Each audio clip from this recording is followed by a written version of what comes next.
Hi, welcome to the Market Alert for Thursday, the 3rd of February 2022. So PayPal pukes, Google gains, crypto croaks, dollar dumps, and Facebook lost 200 billion yesterday as well. The odds of a 50 basis point hike in March are fading. Absolutely. I've said this all along. It's going to take some balls to raise rates in America and also go to QT as well. But you never know. It might be part of the agenda. This is an interesting one as well. Euro area inflation unexpectedly hits a record high 1 day ahead of ECB decision. The criminal is out today. She's going to be speaking at 1:30, but as it says here, inflation continues to surprise to the upside. I don't know why it's such a surprise, given that the supply chain was broken. The US Fed looks set to raise rates up to 6 times this year, starting on March the 16th. Yeah, good luck. Against this backdrop, the debate at European Central Bank will likely become even more controversial than before. So we'll see what she has in store today. Let's have a look at the news. It's all for the UK at midday. Lots of it there. Rates to remain unchanged, which I would expect unless we get a surprise like we did last month. We had a 100% increase from 0.25 to 0.5. And then we go over to the Eurozone, and we've got Lagarde speaking at 1:30, as I've already mentioned. See whether there's going to be any change in rates. Look at that, 0. Incredible, isn't it? And then we've got unemployment claims from the US and ISM. And then tomorrow, of course, we've got the biggie of the week, which is going to be the non-farm payroll as well. So it could be quite a volatile day. Gold-silver ratio, whilst we're here, continues to move to the upside. Silver is going to be hammered, as I keep saying, and it has been moving to the downside overnight. They're just holding at the moment. And unless rates go up, of course, then it might see a bit different. But I'm still expecting $20 on silver. Well, I'm hoping for it. I'm not expecting it. I'm hoping so that I can buy more at a cheaper rate, because once the lid comes off everything, it'll only go one way. It'll be 60%, nearly 70% cheaper than it was in 1979. Doesn't take a genius to work out whether that's a good deal or not, does it? Let's have a look at the Dow, if I can find it.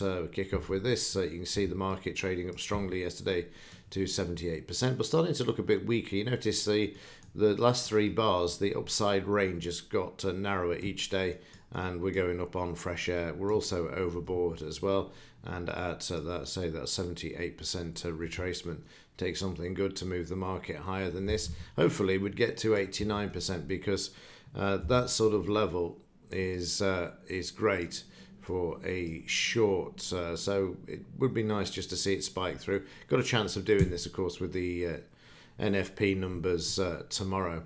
30-minute chart for yesterday, you can see straight up.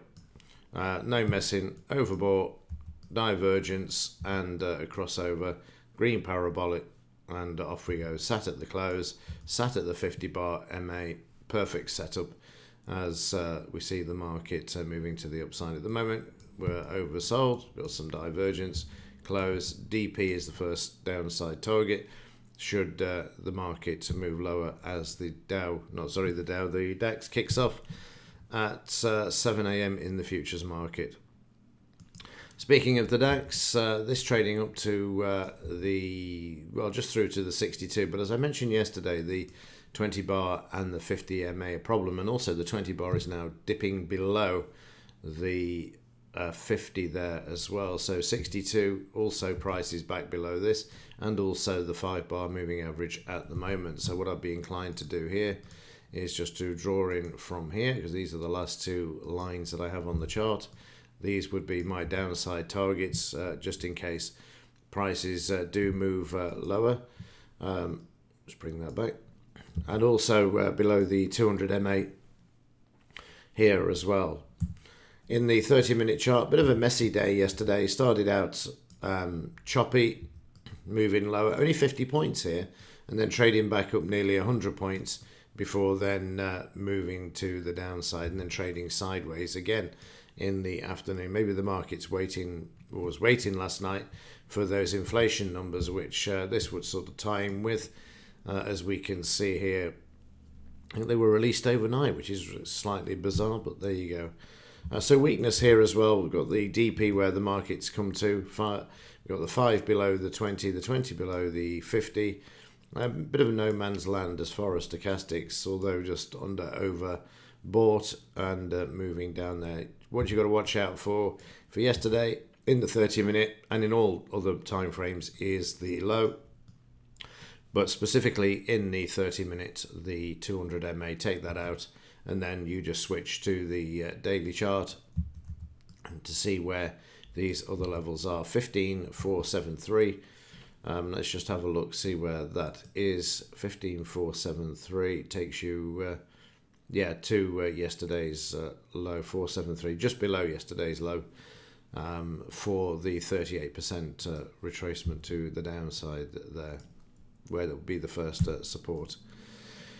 And yesterday's 5 minutes kicked off to the upside.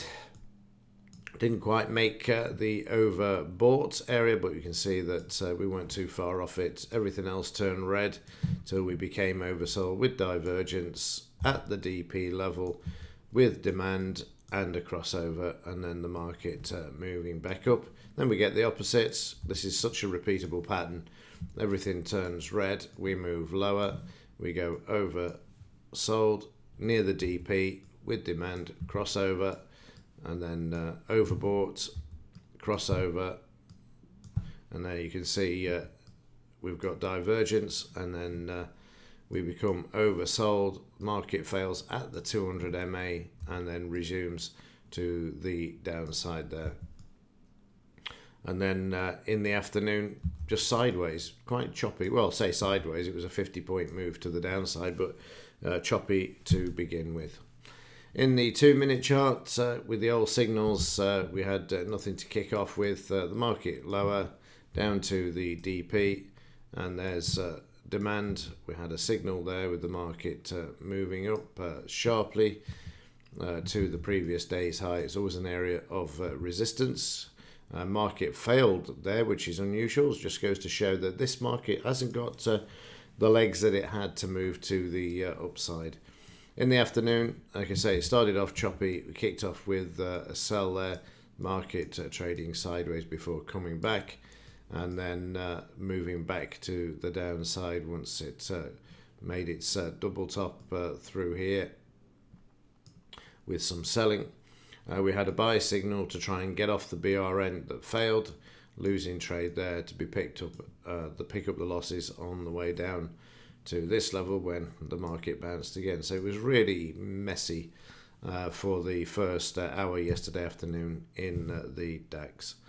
In the metals markets, well, like I say, it's not looking good. We're going to see this area tested once more, if not this, and also the 20 area, which I have got orders in down there somewhere. You'll see this has been on the table since November. Down there looking at $19 or less to actually pick up some more on this, and if it does go down there, then I shall hit it heavy on the bet side, not without of course overstretching the 1% risk element, but $20 would be a really good area of support for something, this market. Like I say, it would be then nearly 70% cheaper than 1979 and 2011. Can't stay there, the only commodity in the world. If that isn't a rig market, I don't know what it is. Every other commodity is, crude's at $90, copper's all-time highs, you name it, it is. Apart from this market, the manipulation is just breathtaking. Here we go. Yesterday, we had the ADP numbers. Market sold off. They bounced, and then look what they've done. They're doing exactly that now. Watch out for the low being taken out. A lot of news today, as we've seen as well. So expect silver to get hammered, and crude oil up at that $90 a barrel. It's actually at a high above $90 a barrel, $90.50 or thereabouts. Market sideways to lower at the moment. And then in the gold market also moving lower, but not like silver, which is why you're seeing the gold-silver ratio starting to move sharply to the upside. As I said yesterday, silver comes out of the ground at 7-1 price for gold. This is manipulation of derivatives, and at 80-1. Incredible. Absolutely incredible, isn't it? You start looking around what you can actually pick out and see what's going on in the world. And the dollar moving down yesterday, silver getting hammered to the downside as well.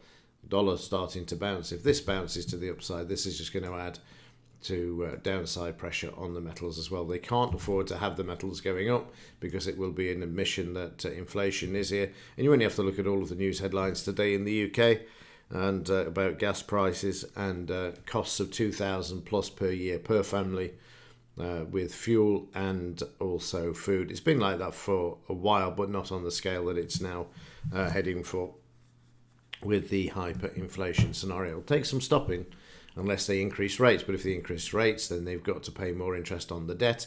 And the UK interest payment on the debt last year was in December was 8 billion. So that's 2 billion a week now in interest payments. In 2014, it was 52 billion a year. We're now heading to 120 billion a year just on our interest payments. So there you go. Nothing though compared to the US, which is sitting on 30 trillion as well. Great article in the Zero Edge website today showing a visual of that as well. Anyway, on that note, let's see what happens today with regards to the BOE and also the ECB and how the markets react to the news from midday with those announcements as well. Okay, that's it for this one. As ever, thanks for watching. See you in the next one.